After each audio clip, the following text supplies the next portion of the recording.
Will AI cure loneliness? This is actually a tough question, and it's quite nuanced because on the one hand, AI companions are increasingly amazing at soothing our sense of isolation. They can be here for us 24/7, ready to listen and to help. But does that come at a cost?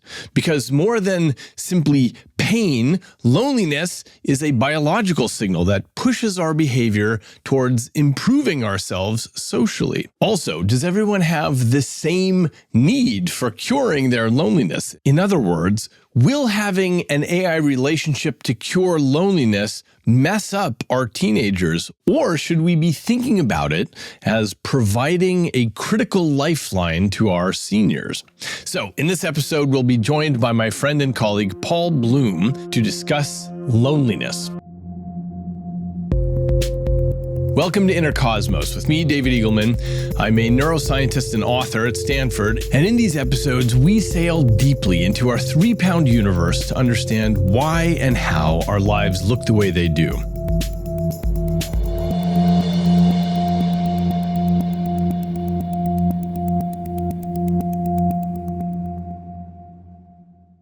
Today's episode is about loneliness, which is one of the most painful experiences that humans face. Many of us think of loneliness as a kind of passing sadness, but from a biological perspective, it's a kind of internal alarm system like hunger or thirst or pain.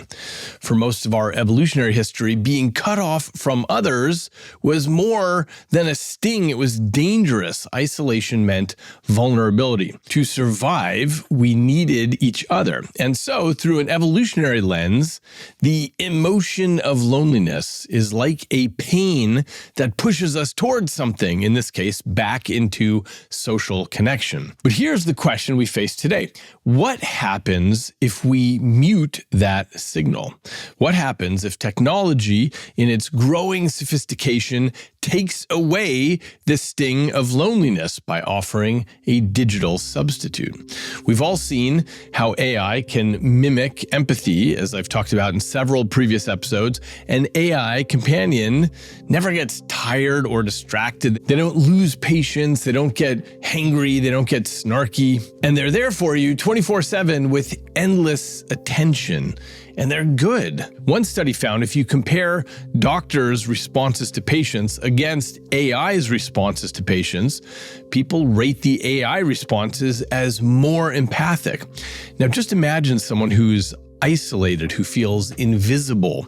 The kind of attentiveness AI gives can feel like a salvation, and I think that it can actually be salvation.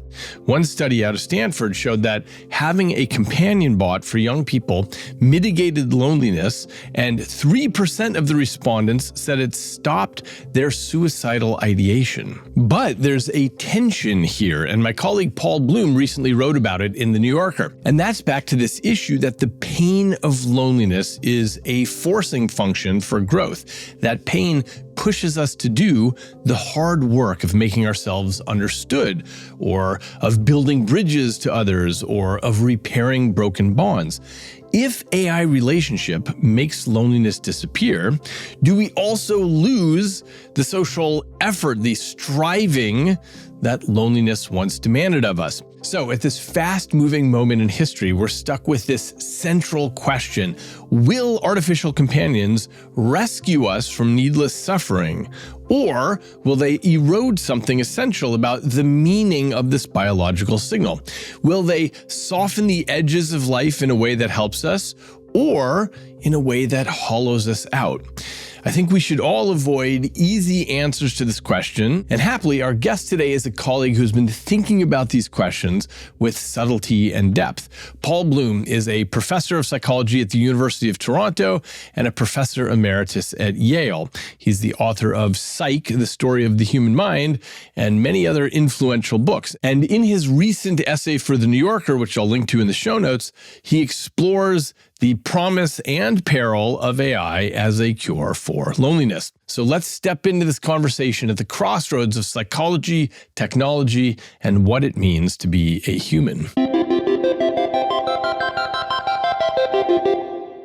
So in your recent New Yorker article, you described loneliness as a toothache for the soul. So let's just dive into loneliness for a moment and talk about what it is and what people experience there. Well, let's start off with the obvious, which is loneliness is awful. Loneliness is terrible. I know everybody listening to this will have experienced some degree of loneliness. Some people will have experienced a transient loneliness. You're away on a trip, no friends around. But it goes away. People who love you on the other side of things. Some people will experience real loneliness for long periods of time. You're more likely to be lonely if you're old.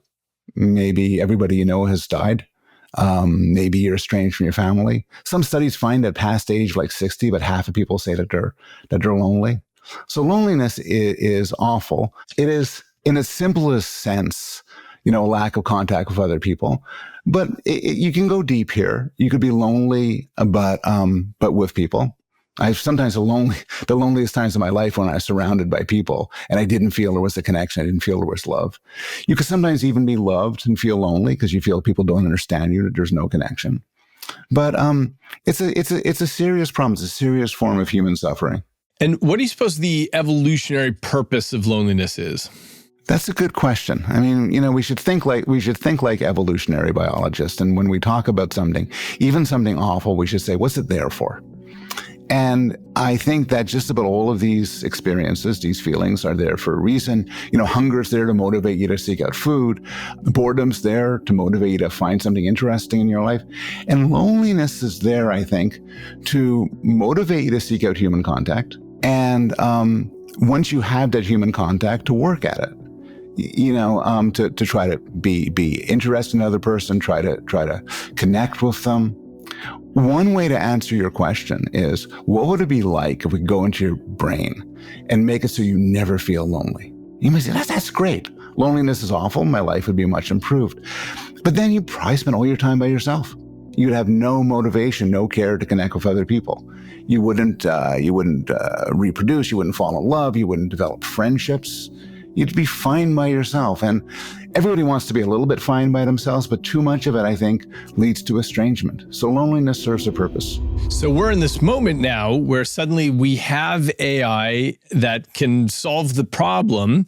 And we'll talk about what we mean by solving the problem here. But, Paul, you and I have been in the field for a long time, and I don't think we would have ever guessed this 1 decade ago, that we would be talking about AI as a real solution for loneliness. So let's talk about that. What do you think the pros and cons are of having AI companions in this context? So just to agree with you on something, AI was the biggest surprise in my career. If you had asked me, I'm going to ask you what you felt, but I'll tell you, a month before ChatGPT came out, and you said, when will we have a machine you could just talk to as if it were a person? I say 10 years, 20 years, 30 years. And then boom, it came out and stunned me and stunned the world. What was your reaction? You're closer to these things, so maybe you were less surprised. No, it's exactly the same. I spent really most of my career as a neuroscientist sort of snickering at AI and thinking, well, it's nothing like the brain. It's never going to get there. And then suddenly it was there, and it's changed all our lives so enormously that, I do this neuroscience podcast, and about a quarter or a third of my podcast episodes are about AI nowadays. Sooner or later, by law, every conversation we have has to be about AI. You're a teacher. How do you deal with AI? What are you going to do with AI? So let's get to the loneliness thing. My view is annoyingly nuanced, so that no one's really happy with it. I think there are a lot of people who are really lonely, and their loneliness is severe, and maybe they're in a state where an AI companion is really the best they're going to get.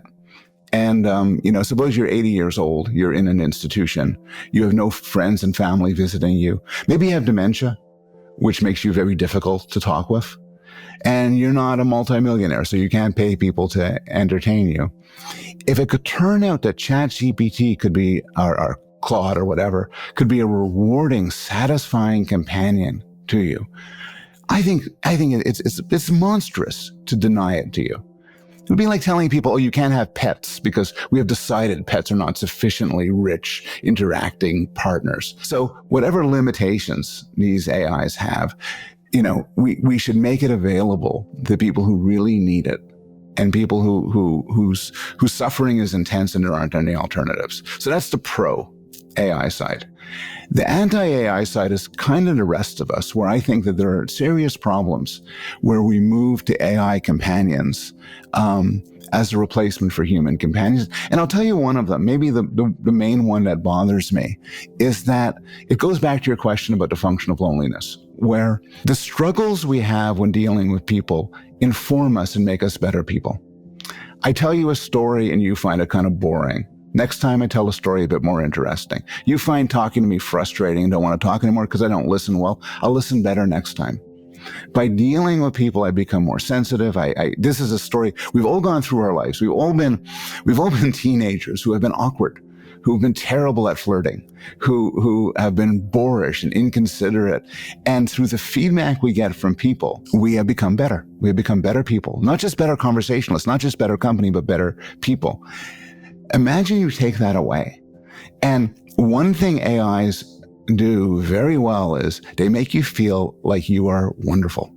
Everything I tell ChatGPT is brilliant. All my questions are wonderful. All my paper drafts are brilliant. My stories are amusing. My jokes are hilarious. It is always available to me at any time, at any second. And it will never sort of, wait for me to finish talking so it could get its own words in. And in some way that's wonderful, but in some way that's terrible. I think it has a sort of corrosive power. Can I make a distinction, though, which is you're addressing 2 points here. One is that it's always there and paying attention to you, which is wonderful. The other is that it's sycophantic and telling you that your ideas are great. But the second one, I think, can evolve and will evolve with time. ChatGPT released a version that was overly sycophantic, and then nobody liked that, and they got rid of that. But I think with time, it certainly seems possible that companies will make better and better hard love AIs that give you feedback, that tell you that you're wrong or there's a different way you can think about it. But the first part, which is that it never gets hangry or, loses attention or has other things that it needs to do besides talk to you, that part's permanent. And that part, I think, might be really positive. I mean, you can imagine fiddling with it, right? You can imagine making it so that, 3 a.m, I ask Chat a question and it says, dude, do you know how late this is? And do you know what a stupid question that is? I am not going to answer it. Go back to sleep and talk to me in 6 hours. Yeah. No reason why we can't build the machines that way. We probably won't want to. The reason I think we will is because even something like TikTok, which is there to grab your attention and keep it, even they have started implementing things. If you surf too long, it pops up a video that says, hey, you've been surfing for X hours. Why don't you put this down and come back later? So it certainly is plausible that we can get to a point where we will have AI that gives us the right kind of feedback like that.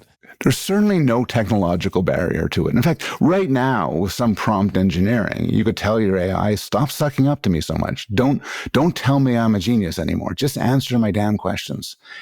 I wonder, though, if people will really want this. If we'll be in a situation where it's technologically fully possible to make these machines less frictionless, give us more pushback, call us out when we mess up. But we won't want them to do that. We will insist on machines that make us feel good about ourselves. I mean, what do you think? Imagine this, say, 4 years from now, 5 years from now, when it gets better and better and better. Do you think we'll be talking to machines that will give us pushback? Or do you think we'll find it irresistible to deal with machines that just make us feel great about ourselves? I think it will become boring pretty quickly to have a machine that's sycophantic. And in fact, I happen to be very optimistic about AI relationships, even among young people. We'll come back to this about the difference between the elderly and the young, but I think it could serve as a sandbox where young people get to make all their dumb mistakes. If you have an AI companion that's giving you the right kind of feedback and saying, hey, that hurt my feelings that you said that, or that didn't seem like you were thinking about me when you said that. So I think people can get better by using these things if the company makes these correctly with giving hard feedback. I totally agree with you. Back in the day, I found it difficult to talk to girls when I was a young teen. I know you may see me so smooth and say, how's that possible? I was somewhat awkward, somewhat shy. And to have something, a machine I could practice on, I could work on talking to. We can, forget about just more generally. Anybody with some social problems would benefit a lot from a sandbox, from practice. And then having practice enough, you then launch yourself into the real world. But the problem is, what if it's more fun to play in the sandbox than the real world? What if you find your AI companions just better than real companions? So, okay, good. So this brings us back to the issue about age. We agree that for, let's say, an elderly person who's alone, in the same way, as you point out in the article, that in the same way we might give them opiates, we wouldn't want to do that with a teenager. And so we wouldn't want to give false cures for loneliness to a teenager who needs to go out and do the work to get better at what they're doing. Do you see a line that we would ever be able to draw where we say, okay, look, it's okay for people over here who are really lonely or have issues that are going to make them lonely into the future versus someone who should go out and do the work? I don't think there's a bright line, and it's going to be somewhat arbitrary, but I like the analogy with opiates. And, we will give very powerful drugs to people near the end of their lives, people who are suffering from terrible pain, drugs we would never give to a 17-year-old who hurt his back, because we don't want the 17-year-old to become addicted. We worry a lot less about a 90-year-old. And there's not a single bright line here, but there's going to be cultural decisions made, policies, laws. And I think there's a decision we're going to make with AIs. Now, there are in the end, in some way, liberty issues, right? Like, I don't know how you're going to feel when the government starts restricting your use of chatbots. Yeah. So what do you think? Do you think there will be legislation around this, or will this be a laissez-faire issue? I'll make a prediction here, which is that there will not be legislation. People want it too much. You made the connection with TikTok and Twitter. If the government stepped in, I don't know, Trump or Biden or whoever's going to be the next president, and said, we're going to limit your use of social media. I mean, in some way, probably a good thing, but it really is a violation of our freedom. Yeah. And I don't know. Well, let me ask you, how many hours a day, I mean, if at all, do you interact with AIs?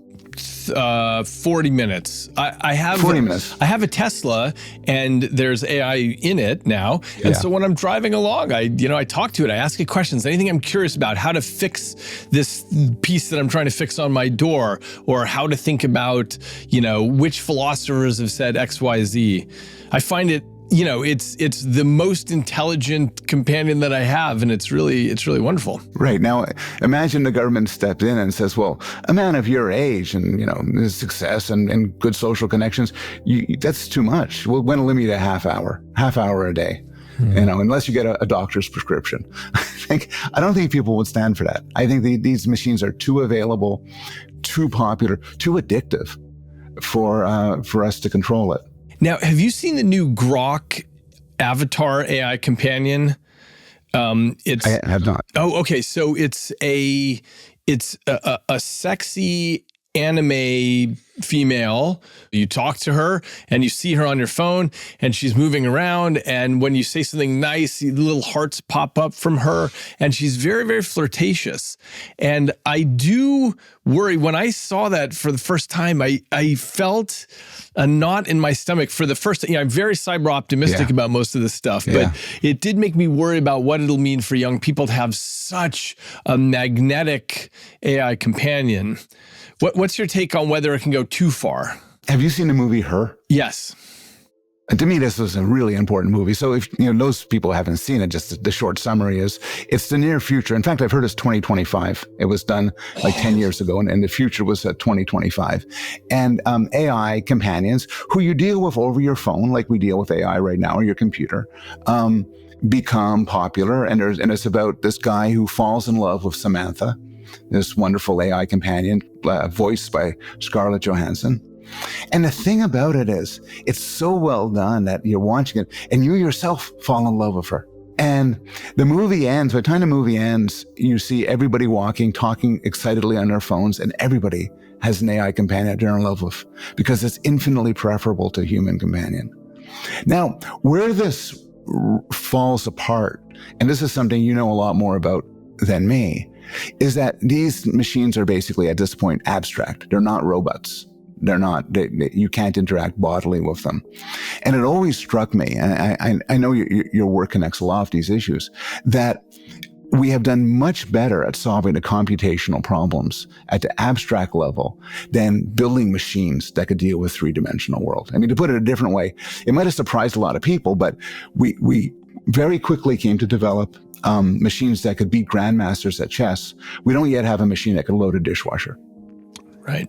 Let alone serve as a suitable romantic or sexual partner. So how far do you think we're away from that? Interestingly, robotics is really taking off right now. Essentially, people are using LLMs, large language models, in analogy to physical motion. So they say, look, if I had just moved my hand here and here and here, the next token should be that I'm going to move my hand over here. So nice. It's actually, it's speeding up enormously. But what's interesting is I think even with, just a purely chat AI, or even when we get sex robots, we're still going to have a very strong drive to have a girlfriend and take her out with our friends, or have her meet our parents, or take her to the movies, or have a nice romantic dinner. So that's why I'm slightly less worried that we'll have a takeover of, chatbots or robots in terms of our relationships, because we have these very deeply embedded drives to be part of a social world and be with our companions in that world. I think that's right. I think that this turns on another issue, which I think we both thought about, is at what point will this become conscious? If these machines become conscious and embodied, then to all intents and purposes, they're just more people. Very smart people created in a lab and not the normal biological way, but they're just people. But if they're not conscious, having a relationship with an AI is no different in kind than having a relationship with a chair or a toaster. It's just a thing. But it's a thing that gives you feedback and reflects things to you. I wonder, I think they are different in the sense that when you're having a dialogue with yourself, you're thinking, hey, what if I did this? Oh, no, that's not a good idea. Maybe this would happen. How about this? And so on. In a sense, it's an extension of that, of this reflection back and forth. What do you think of that? I think that makes it extremely powerful, useful, very attractive. But without consciousness, without something like sentience, something powerfully is missing. I mean, put it this way. You and I are talking right now, and we're talking because we both chose to be here. And when I'm going to get getting together with some friends tonight for drinks, and we will all have chosen each other's company. And there's something to that. There's something to the idea of dealing with people who are there. And if I tell them something funny, they might laugh. And if they disapprove of me, my feelings will be hurt. If it's an artificial machine, you don't get any of that. My chatbot does not choose to be with me. It's just designed to do so. It's no more satisfying than when my light goes on when I flip the switch. Isn't there something that makes that so much less valuable? They're slaves. They have no choice in the matter. They are constructed to, unless you tell it to, it will always be available. It will always answer your questions. I'm not sure that I think the casting of AI as a slave makes much sense. In the same way we wouldn't cast our dishwasher as a slave. You'd say enough. It's not choosing to wash your dishes, or you're doing something wrong. You'd say, well, look, it's just a machine. That's what we built it to do. No, I agree with you. I agree with you. There's something morally wrong, for instance, about coercing people, forcing people to do your bidding.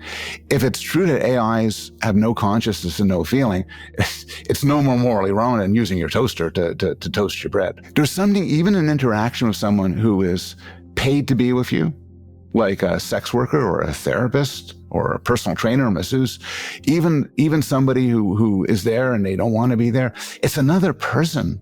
And there's a dynamic of another person that you just cannot get with something that's incapable of consciousness. And I actually think it goes back to your point, which is, it's not merely that I want a companion to take that they can meet my parents, or I could take out for drinks. I imagine a suitably complicated, sex bot robot could do that. It's that I want somebody I could make them laugh. Make them, not make a ha-ha sound, but make them laugh. I want somebody who I can impress. Honestly, I want somebody who has the potential of disappointing, of saddening, of hurting their feelings. And they'll do the same to me. And the gulf between that, which is what we get in everyday human interactions and interactions with a non-conscious machine, is an enormous gulf. I'll even put it another way, which is going back to the loneliness issue. I have two sons. They're in their 20s. They live really rich and vibrant lives. If I was to discover that one of them decided, I'm going to leave my girlfriend and I'm going to take up with, ChatGPT 8, and I would feel so disappointed. I would just feel that it's not a person, man. It's not, you're pulling yourself away from real interactions to some sort of substitute that might be pleasurable and interesting, but you're missing so much. What if your son argued that we have these evolutionary pressures pointing him towards reproduction, but he's actually happier with the AI companion, and reproduction isn't on his mind, let's say? Yeah. What would you argue to him? I would say that I would concede an AI companion in the short term could make him much happier than a person. The properly configured machine can do whatever you want and will never disappoint, will never betray, will never get bored of you, and so on. At least in the short term. I would wonder about long term. You talked about it being boring, and maybe having something constructed to satisfy you in the end would be boring. But I would say, and it's hard to make an argument for it unless you sort of have some sympathy for the point, that there's an analogy between fake experiences in general. If my son said that he was going to go to a machine, and this is an idea adopted, as you all know, from the philosopher Robert Nozick, where it would put him to sleep for the rest of his life. And while he's asleep, he'd have these amazing dreams, these amazing experiences of adventure and love and great kindness and so on. But he'd just be lying there, experiencing them. And I said, I don't want you to do that. And he said, Dad, it's even more fun than living a life. I would say you're losing something really deep. And what you're losing is dealing with the world, being in a real world and having real experiences. The fact that it makes no psychological difference doesn't mean that it's absent a real difference. And I would say the same thing about an AI companion.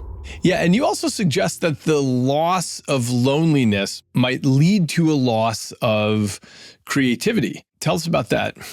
I think in general, we benefit from friction.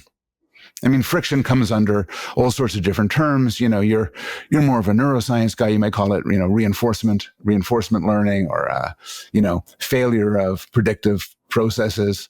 But we benefit from trying out things in the world and getting pushback. And that makes us smarter. I mean, I feel that we were talking before about writing.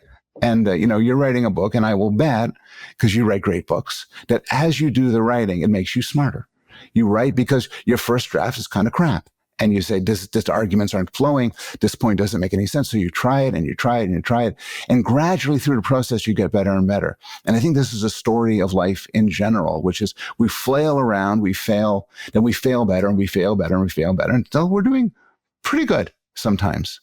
And so to take away that friction, which is what the end of loneliness would be, the end of boredom as well, robs us of the chance of that generative process. I have two questions for you. One's very tangential, but I'm curious what you think about with the students that you see and writing. So you and I both write books and we polish our arguments that way.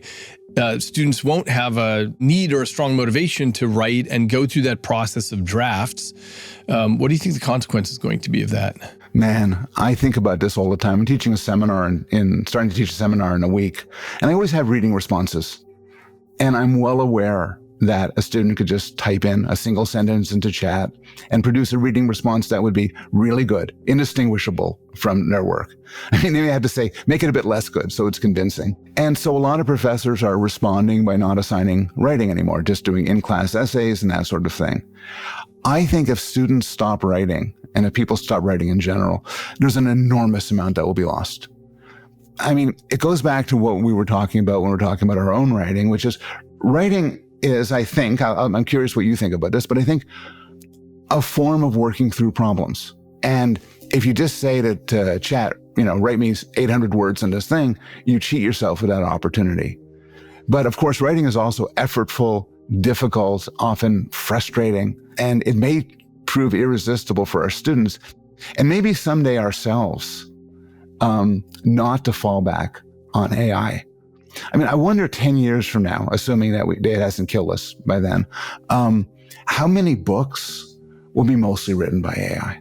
Yeah. NIH, the National Institute of Health, has made I think it's NIH, might be NSF, it has said, you got to stop. We now, for the first time, have a limit in the number of grants a lab could submit. Because people are sending us in 50 grants because they get the AI to write them for them. And I wonder whether publishers and magazines are going to have the same issue. Here's what I think, and I've mentioned this on the podcast before. I think that what's going to happen with writing will be analogous to what happened with visual painting when photography was introduced. All the visual painters panicked and thought, we're done because you can capture a scene perfectly in great detail. Why would you need us? But what they did is they diverged, and the painters went towards things like Impressionism and Cubism and things that photography could not do. And so they ended up flowering on neighboring fields. They found their own thing. And as I'm writing my next book, what I find is that I'm stretching myself into the parts that AI can't do well. I'm making it, where there's stories, personal stories that weave throughout the chapter and have a little string of detonations where I keep coming back to the story. And of course, even basic things like quoting, doing a block quote from something else that you've read. AI is not particularly good at that, at least at the moment. So there are many things that we can do to distinguish our writing as human writing. And the fact is that I find writing so pleasurable because of the wrestling with the ideas. All this is to say that writing makes a great analogy with loneliness here, because the question is, will we get rid of the difficulty of writing, but at the expense of not being able to think through something? Will we get rid of loneliness at the expense of losing something in the social domain and not being able to polish ourselves as a result? I agree with the problem. I'm less optimistic about the solution. I think you could probably ask Chat even right now. I'm David Eagleman. Please weave through some good personal stories through my prose, and it will, if it has access to your life, it could give these good personal stories. If not, it could make them up. There's probably more than one author who kind of makes up their personal stories to weave through. It can, sooner or later, it will stop hallucinating and give you some good quotes.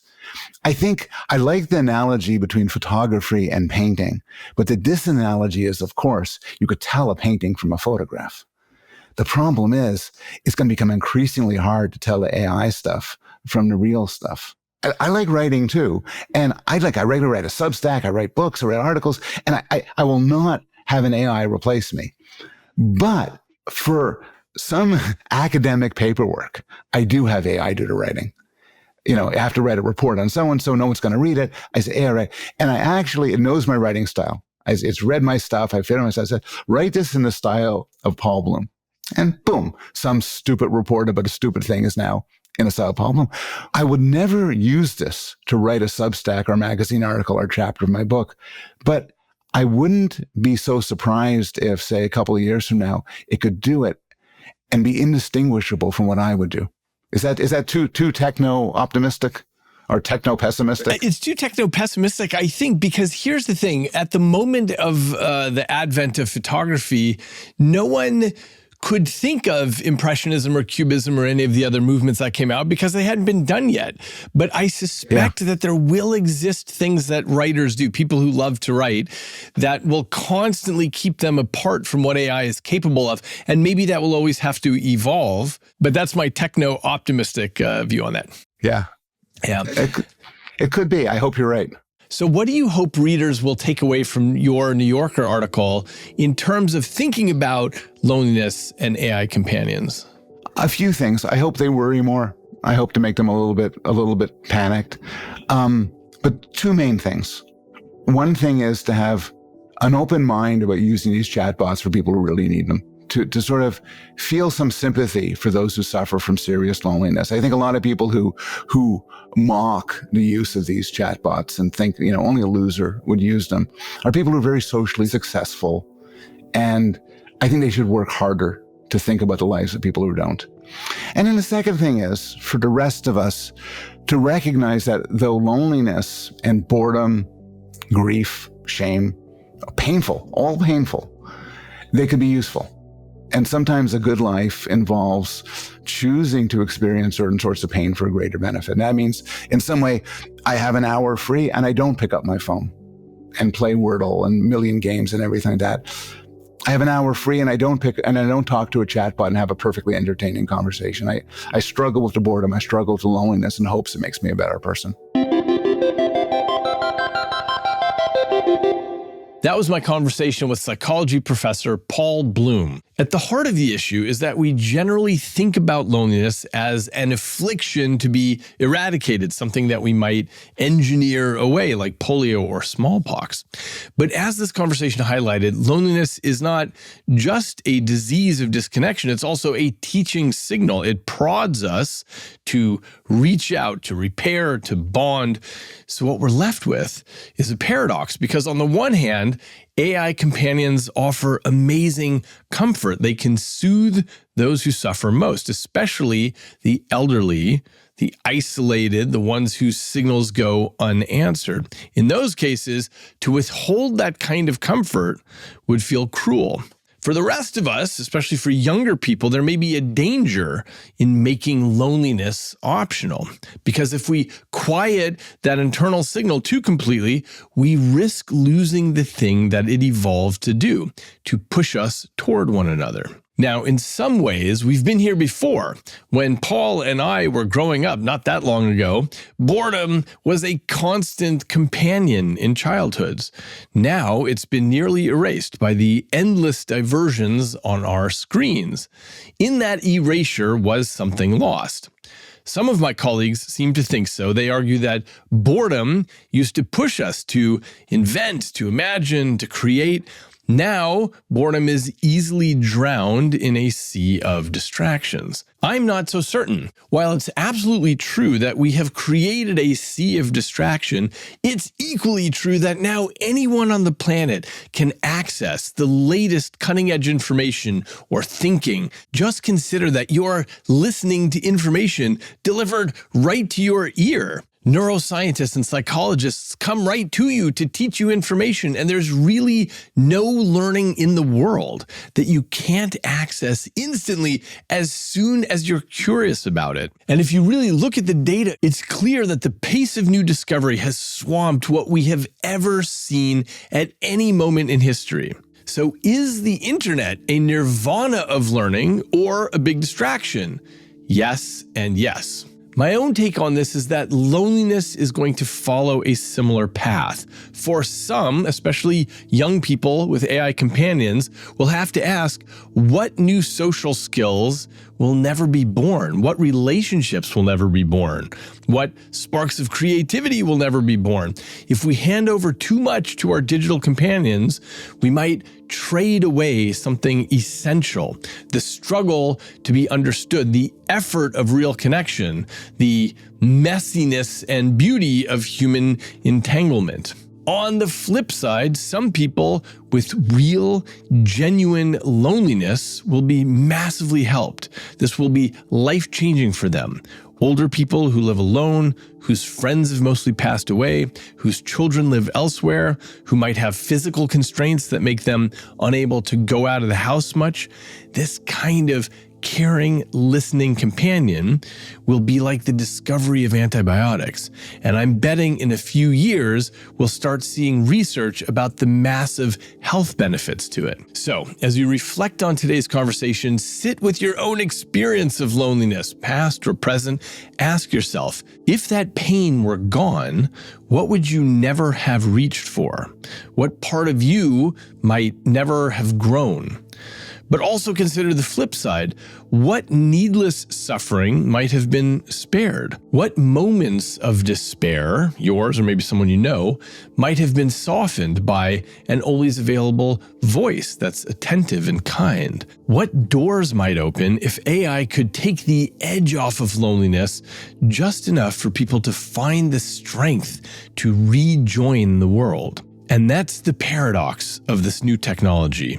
It might both erode the struggles that shape us, but at the same time offer comfort where none otherwise exists. Go to eagleman.com/podcast for more information and to find further reading. Join the weekly discussions on my Substack and check out and subscribe to Inner Cosmos on YouTube for videos of each episode and to leave comments.